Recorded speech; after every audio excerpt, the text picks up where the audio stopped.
My name is Tosin Gbogi, and I'll be reading the poems that I love. I have about 5 poems that I'll be reading, and even though I love a lot of poems, I have a lot of poems I've read over many years that I actually, fell in love with, and I still really do love. But these are 5 poems that I quickly want to read. The poems speak address a range of issues, from love to migration to racism to other kinds of issues that are at the center of our world today. The first poem I'll be reading today is by Walcott, titled Love After Love.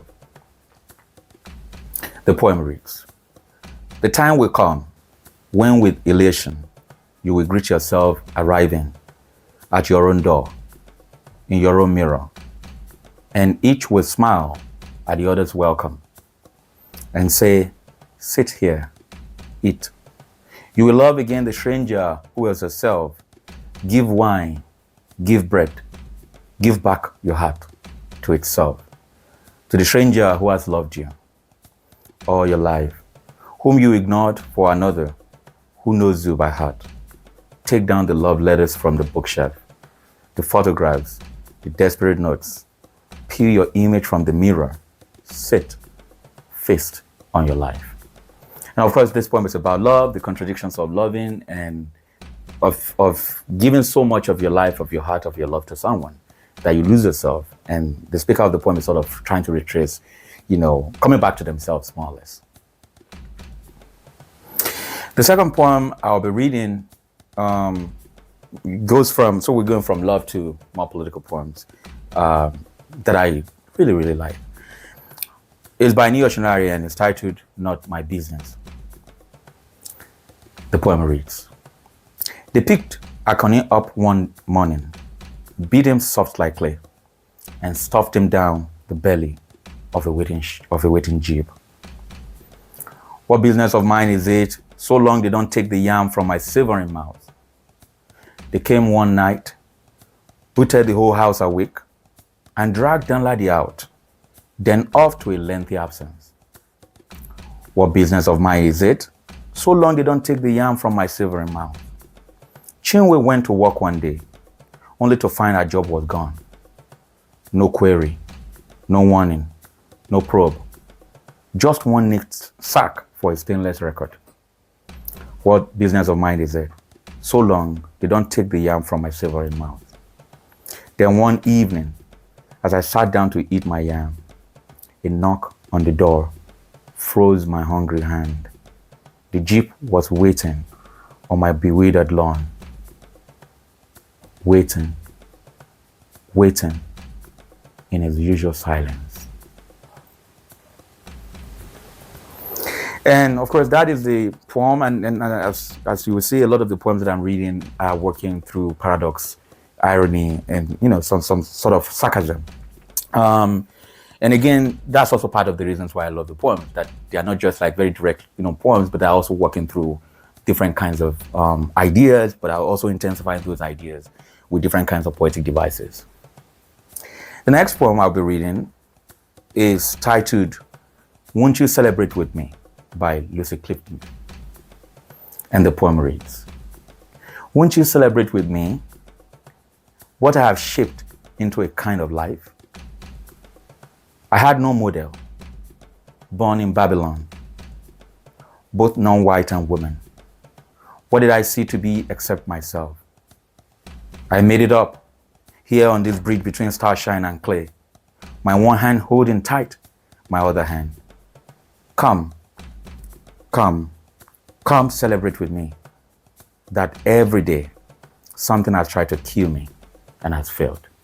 And of course, it's the poem again sort of addresses, the audience addresses its reader through what it's not saying, right? It sort of helps us to gain insight into, the people who have mentors, parents, brothers, uncles, have been able to do things that sometimes they take for granted. But what is the opposite of that? What if you're growing up, right, in a context of intense racism, right, such as what we have in the US, and you know, you don't have all of these kinds of, you know, people to look up to, right? Yet you flourish, yet you live, right? It's, and this poem, of course, reminds me so much of Maya Angelou's, you know, Still I Rise. The next poem I'll be reading is by Gbenga Adeoba, and it's titled Seafarers. The poem reads: the refrain of this water says something is imminent, says loss is upon us. Bordered by kelp, brown murals supple as wool, and a cloud of winged witnesses. Our boat is somewhere in the middle of the Mediterranean, miles and miles from the coast near Tobruk in Libya, where we had camped until the smugglers and the sea spoke of its fidelity.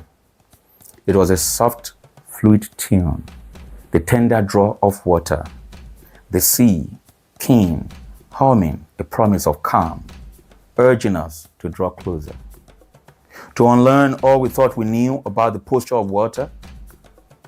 There are dismembered boat parts holding us to, shooting out from somewhere beneath this expanse, yielding us to catalogs of told and untold mishaps, the sea's unfulfilled promises to those who had knocked on his door, those who sought to know his ways.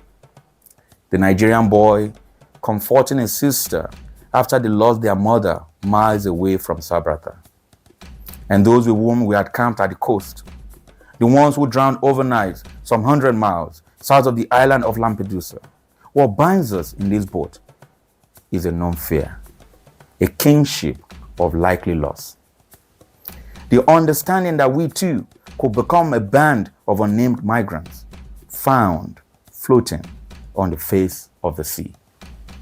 And of course, the poem, again, you know, grapples with the tragedy of migrations, right?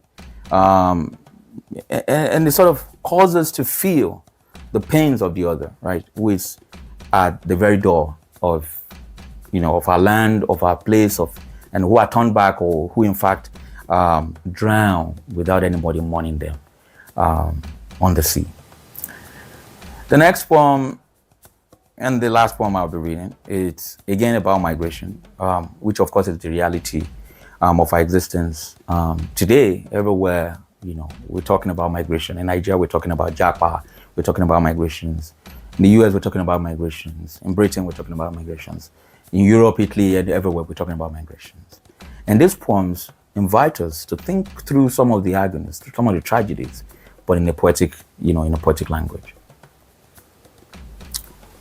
Migrations by Abena Busia. We have lived that moment of the scattering of the people. Immigrant, migrant, emigrant, exile. Where do the birds gather that in other nations, other lives, other places has become?